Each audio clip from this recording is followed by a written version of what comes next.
یرقان پیلیا ایک خاموش مرض۔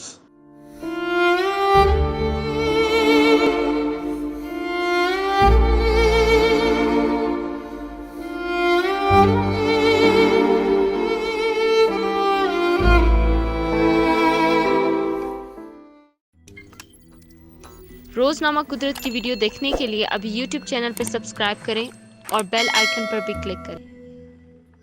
جانیں اس کی علامات اور اس کو ختم کرنے والی 5 ایسی غذائیں جو کریں آپ کی بڑی مشکل آسان۔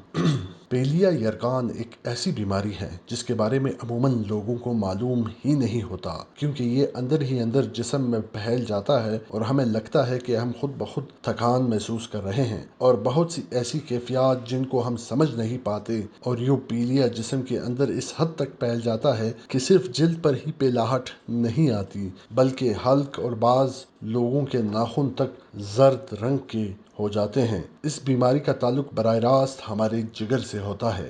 یرقان کو ہیپاٹائٹس بھی کہتے ہیں اور اس کی بھی مزید 4 اقسام ہوتی ہے: A, B, C اور E۔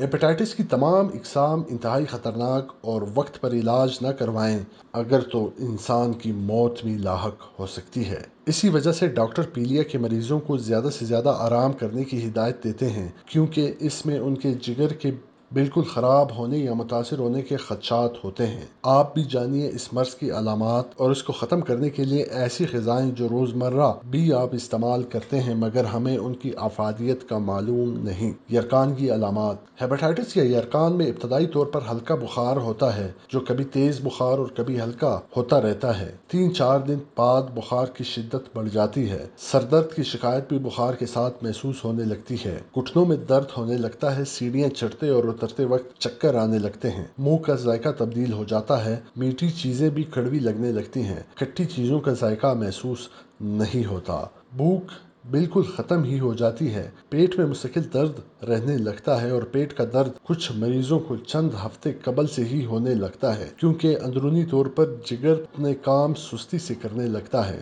آنکھوں کا رنگ پیلا ہو جاتا ہے۔ پیشاب گہرا پیلا اور زرد ہو جاتا ہے، یہاں تک کہ تھوک میں بھی پیلاہٹ آ جاتی ہے۔ بار بار متلی اور قے آتی ہے۔ جگر اور تلی دونوں بڑھ جاتے ہیں اور بعض مریضوں کے گلے کے غدود بھی بڑھ جاتے ہیں اور حلق میں مستقل خارش ہونے لگتی ہے۔ مریضوں میں کمزوری بڑھ جاتی ہے۔ صرف چلنے پھرنے میں ہی تکان محسوس نہیں ہوتی بلکہ لیٹتے وقت بھی کمزوری محسوس ہونے لگتی ہے۔ کھانوں کی خوشبو بھی اچھی نہیں لگتی اور یوں متلی زیادہ ہو جاتی ہے۔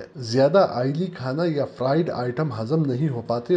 جب تک قے نہ آ جائے جسم کو سکون نہیں ملتا۔ پیٹ میں سامنے کی طرف زیادہ تکلیف محسوس ہوتی ہے اور اگر کولڈ ڈرنک پی لی جائے تو مزید وزن محسوس ہونے لگتا ہے۔ کہنے کو یہ تمام علامات ایسی ہیں جن پر کوئی بھی زیادہ غور نہیں کرتا اور ہلکی پھلکی دوائیں کھا کر آرام آ جاتا ہے، مگر جب پیلاہٹ حد سے زیادہ بڑھنے لگتی ہے تو تشخیص ہوتی ہے مریض کو پیلیا ہو گیا ہے۔ اس بیماری میں جلد، آنکھوں کے سفید حصے اور جسم کے دیگر حصوں کا رنگ پیلا زرد ہو جاتا ہے اور اس کی بنیادی وجہ خون میں ایک کیمیائی مادہ روبین کی زیادتی ہوتی ہے۔ مفید غذائیں: گنا یا گنے کا رس۔ گنے کے رس میں تھائمن، ریبوفلامین، ایمینو ایسڈ، ڈائٹری فائبرز اور پولی فینولک کمپاؤنڈز پائے جاتے ہیں جو پیلیا یا یرقان کو ختم کرنے اور جگر کو طاقت دینے میں سب سے زیادہ مفید ہے۔ روزانہ نہار منہ 2 گلاس گنے کا رس مریض کو پلانے سے جگر بھی محفوظ ہوتا ہے اور جسم سے فاضل مادوں کا اخراج بھی ہو جاتا ہے۔ ٹماٹر کا جوس۔ ٹماٹر میں لائکوپین موجود ہوتا ہے جو جگر کو طاقت دیتا ہے اور یرقان کو ختم کرنے کا اہم ذریعہ بنتا ہے۔ اس لیے ٹماٹر کا جوس کالا نمک چھڑک کر 1 گلاس یا جتنی ضرورت محسوس کریں پی لیں۔ ساتھ ہی کھانوں میں بھی اس کا استعمال کرنا مفید ہے۔ لیمو۔ لیمو میں اینٹی آکسیڈنٹ خصوصیات پائی جاتی ہیں جو جگر، تلی اور اس کے اندر موجود دیگر حصوں اور شریانوں کو صاف کرتا ہے اور بلی روبین کے کیمیائی اثرات کو خون میں کم کرتے ہوئے جلد کی پیلاہٹ اور یرقان کو ختم کرتا ہے۔